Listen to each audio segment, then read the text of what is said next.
Chẳng nhầm scan là mưa ta vì hôm nay cả on chẳng dương rồi chụp cho cô đi dương má bị dương scan má ok chẳng nhầm buồn về nè thế khởi on nè chẳng cứ vì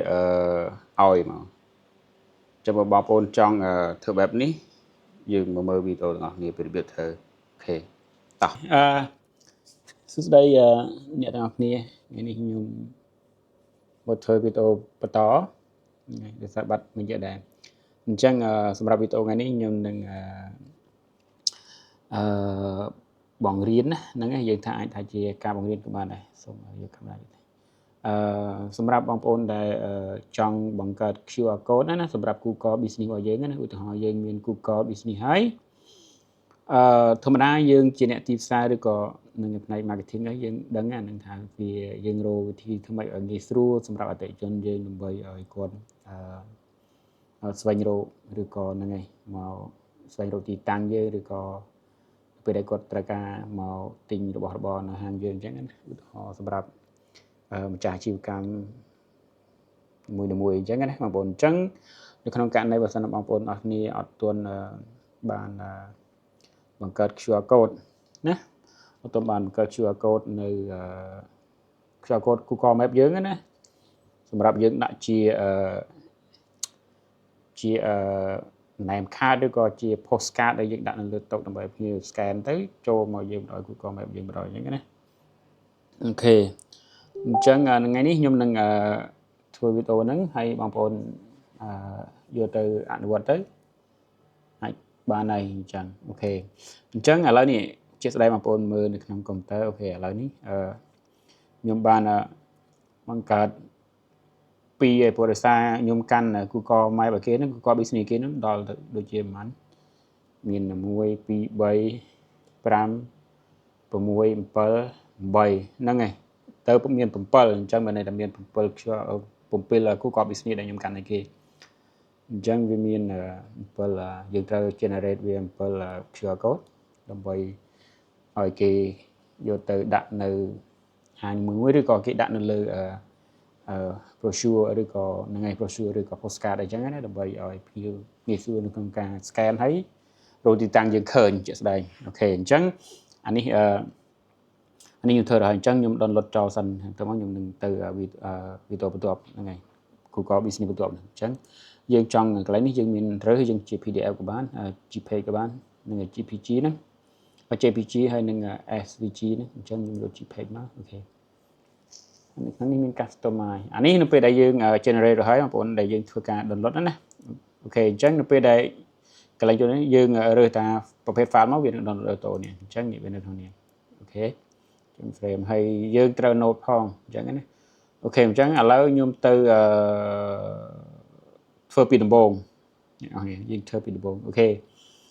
ឧទាហរណ៍ឥឡូវនៅក្នុងនេះអូខេ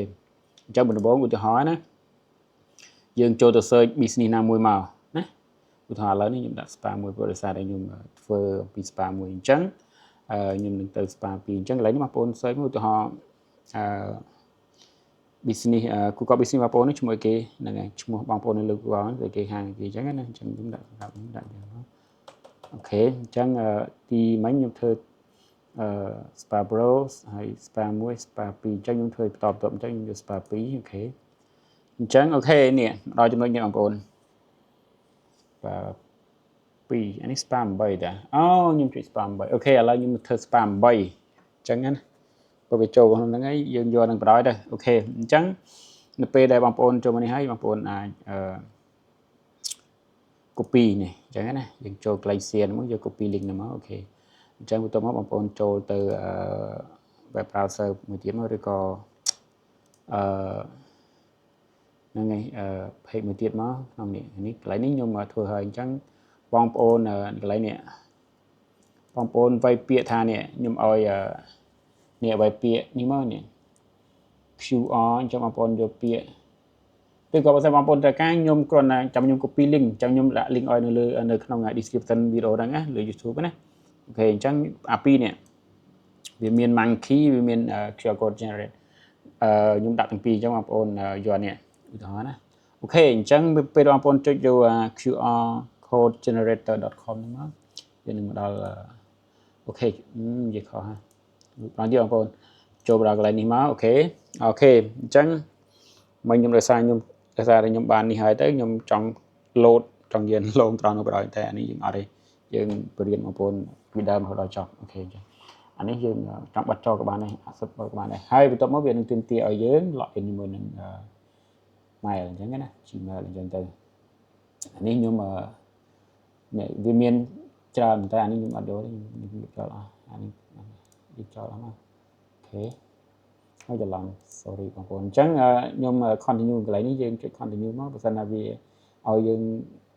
វាចេញឲ្យយើងចូលជាប់តែម្ដងប៉ុន្តែខ្លះវាឲ្យយើងវាមកចូលហ្នឹងអញ្ចឹងខ្ញុំ continue ជាមួយនឹង mail ដែលខ្ញុំមានស្រាប់ទៅនៅអូខេនេះបងប្អូនអញ្ចឹងវាមកដល់កន្លែងនេះគេអញ្ចឹងនៅកន្លែងនេះបើន័យថាអានេះដូចជាខ្ញុំបង្កើតហើយអញ្ចឹងវាមានដោយសារតែខ្ញុំបង្កើតហ្នឹងវាមានទាំងអស់អញ្ចឹងវាមាន history ហ្នឹងអញ្ចឹងនៅពេលដែលបងប្អូនសម្រាប់បងប្អូនថ្មីគឺមកដល់គឺកន្លែងឲ្យយើងផាសនៅ link Google Business បងប្អូនចូលតែម្ដងអញ្ចឹងឧទាហរណ៍សម្រាប់ខ្ញុំដោយសារខ្ញុំបានធ្វើខ្លះហើយអញ្ចឹងវាចេញឲ្យ create QR code នេះបើន័យថាបូកនឹងបើន័យថាអញ្ចឹងឲ្យយើងបូកថែមអញ្ចឹងណាយើងធ្វើបន្ថែមអញ្ចឹងគេអញ្ចឹងខ្ញុំចុច create តែបងប្អូនគ្រាន់តែមកដល់ផាសចូលតែម្ដងអត់មានចេញទម្រង់បែបនេះទេព្រោះដោយសារខ្ញុំបានបង្កើតខ្លះហើយអញ្ចឹងវាចេញទម្រង់បែបនេះអញ្ចឹងយើងសម្រាប់ខ្ញុំចុច create QR ហ្នឹងមកអូខេ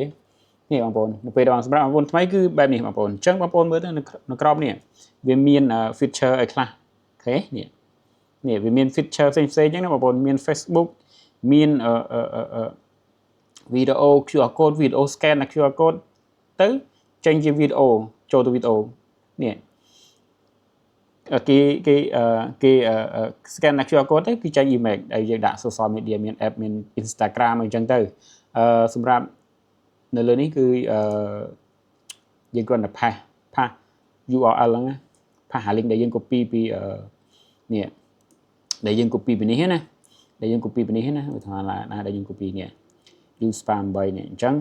យើង copy ឧទាហរណ៍យើង copy អញ្ចឹងណាអូខេអញ្ចឹងយើង copy ហើយបងប្អូនចូលមកយ៉ាដល់កន្លែងនេះមកនៅកន្លែងនេះអូខេអញ្ចឹងបងប្អូនកន្លែងនេះបងប្អូនផាសមកឬ Ctrl V មកទៅមកបងប្អូន create នេះមកអូខេមួយបងប្អូននេះអូខេបងប្អូនអញ្ចឹងនៅក្នុងនេះគឺវាមានទម្រង់ឲ្យយើង custom design អញ្ចឹងបងប្អូនរកចង់បានមួយណាជឿភេទមួយណាអូខេឥឡូវយើងតាម season ណាយើងតាមរដូវកាលរបស់យើងទៅយើងចង់យកបែបនេះនៅក្នុងថ្ងៃពិសេស event ផ្សេងអញ្ចឹងណាឧទាហរណ៍ឥឡូវសម្រាប់ខ្ញុំយកអានេះចុះវាមាន scale មីអីហ្នឹងកន្លែងនេះចុះដើម្បីវាជាទម្រង់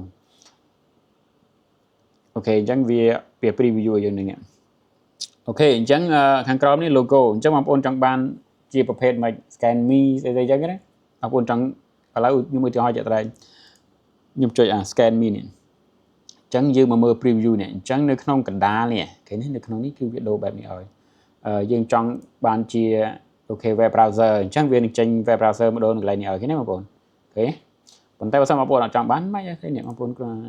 យកអានេះមកវាធម្មតាហើយនៅក្នុងចំណុចនេះបងប្អូនចង់រើសទម្រង់បែបណា save ណាអូខេ save ហ្នឹងបងប្អូនចង់បានទម្រង់បែបណាអូខេអញ្ចឹងបងប្អូនចុចតាមហ្នឹងទៅកែតាមហ្នឹងទៅហើយសម្រាប់កន្លែង color ហ្នឹងឯង color ហ្នឹងបងប្អូនចង់បាន color បែបម៉េចបងប្អូន customize ខ្លួនឯងទៅសម្រាប់ខ្ញុំដោយសារជាវាជាភេទ massage spa អញ្ចឹងខ្ញុំយកទម្រង់បែប color បែបនេះអញ្ចឹងណាអូខេអញ្ចឹងអានេះQR code color របស់យើងហើយនៅក្នុងនេះគឺ background color គឺពណ៌អសបើសិនឯងយកពណ៌អីផ្សេងវានឹងអាចបាត់ QR code នេះរបស់យើងអញ្ចឹងយើងយកពណ៌អសទៅតែសម្រាប់បងប្អូននេះខ្លួនឯងណា customize ខ្លួនឯងទៅហើយសម្រាប់corner នេះអញ្ចឹងមានន័យថាបងប្អូនចង់បានជ្រុងបែបម៉េចណាជ្រុងនេះចង់បានបែបម៉េចបងប្អូន select យកទៅជឿយកមួយណាបងប្អូនឆ្លាញ់យកមួយហ្នឹងទៅអូខេឥឡូវខ្ញុំឧស្សាហ៍ឧទាហរណ៍ខ្ញុំយកនេះអញ្ចឹងវាធ្វើការដូរនៅនេះបងប្អូននេះអូខេអញ្ចឹងអានេះខ្ញុំអត់និយាយគឺខ្ញុំយកទម្រង់ដើមអូខេបន្ទាប់មក បងប្អូនត្រូវ save ឬក៏នេះបើសិនបងប្អូនចង់បាន sort URL នេះបើន័យថាវា sort ឲ្យយើងស្រាប់សម្រាប់ link Google របស់យើងណាវាវែងពេកអញ្ចឹងវា sort ឲ្យយើងស្រាប់យើងចង់ប្រើអា link ដែលវា sort ឲ្យនឹងក៏បានដែរអូខេវាខ្លីបើន័យថាវាខ្លីតែនឹងឲ្យយើងយកពីនេះទៅហានេះយើងបងប្អូនចង់ copy ទៅសម្រាប់យើងដាក់នៅលើ description នៅពេលដែលយើង poster ឬក៏ video លើ platform ណាមួយអញ្ចឹងយើងចង់ដាក់QR code Google Map នេះនៅលើ description ហ្នឹងបងប្អូន copy នេះទុកទៅយើង note ទុកទៅថាបោះមួយណាអញ្ចឹងណាអូខេសម្រាប់ខ្ញុំអត់ត្រូវការទេព្រោះដោយសារឥឡូវនេះខ្ញុំប្រើ direct ហើយអូខេទៅមកបងប្អូនយក complete យក code នេះមកអូខេ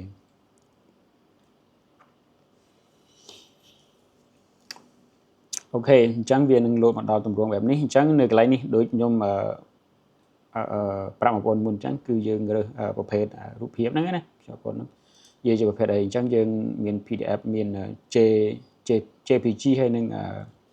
SVG នេះអញ្ចឹងខ្ញុំយក JPEG ហ្នឹង JPEG JPG ហ្នឹងវា JPEG មកពី JPEG file JPEG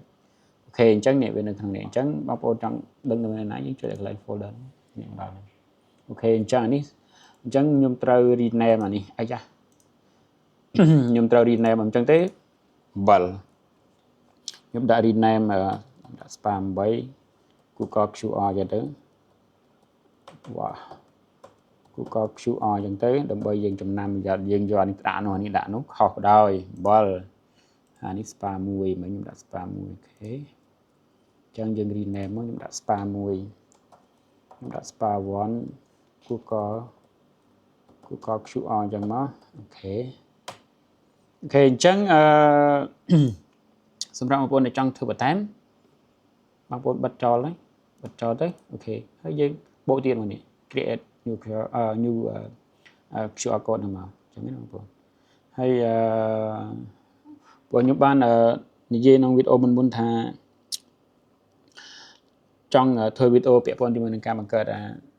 យើង register Google Business នៅលើ Google Map អញ្ចឹងណាព្រោះបើយើងនិយាយទៅវា update រហូតបើន័យថាកាលមុនវាគ្រាន់តែយើង add missing place យើងអាចធ្វើការកែតម្រូវឬក៏ set ឈ្មោះ business យើងលើនឹងបានណាប៉ុន្តែឥឡូវអត់ទេណាបងប្អូនឥឡូវវាទាមទារឲ្យយើងverify លេខទូរស័ព្ទហើយនឹងទីតាំងផ្ទាល់ក៏ដោយជាមួយនឹងការថតវីដេអូ live ឬក៏នឹងថតវីដេអូដើម្បី upload ដើម្បី verify ឲ្យវាដំណើរការអញ្ចឹងណាអញ្ចឹងខ្ញុំបានថានឹងធ្វើវីដេអូនឹងចែកចាយគ្នាយើងណាប៉ុន្តែដោយសារតែហាងថ្មីនៅអត់ទាន់បើកអញ្ចឹងនៅពេលដែលហាងថ្មីចាប់ផ្ដើមថានឹងបើកអញ្ចឹងខ្ញុំនឹងធ្វើវីដេអូនឹងបរៀនផ្ទាល់បដោយបង្ហាញផ្ទាល់អញ្ចឹងណាអញ្ចឹងជាពាក្យសិនណាវីដេអូហ្នឹងបងប្អូនតែនេះដូចជាឡងហើយឡងយើងឡងបើយើងនិយាយពីមេរៀនគឺឡងហើយអញ្ចឹងព្រោះនេះខ្ញុំធ្វើ QR code សម្រាប់ Google Business យើងហ្នឹងអូខេអញ្ចឹងវីដេអូនេះ13នាទីអញ្ចឹងអូខេបាយបាយបងប្អូនជួបគ្នាវីដេអូក្រោយ